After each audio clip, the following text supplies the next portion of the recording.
మంచి ఊపులో ఉన్న stock market all time record touch చేసింది. Banking, finance, pharma, consumer goods కంపెనీల షేర్లలో భారీ ర్యాలీ కొనసాగుతుంది. ఇవాళ లాభాలతో ప్రారంభమయ్యాయి స్టాక్ మార్కెట్లు.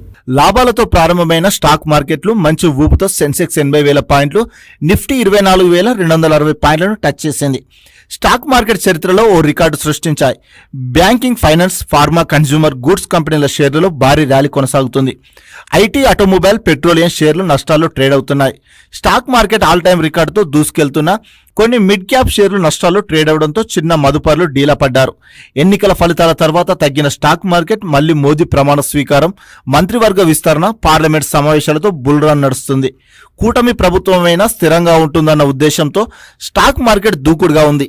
ఉదయం 80,000ను టచ్ చేసిన సెన్సెక్స్ మధ్యాహ్నం 12 గంటల సమయానికి 120 పాయింట్లు తగ్గి 79,882 పాయింట్ల దగ్గర ట్రేడ్ అయింది.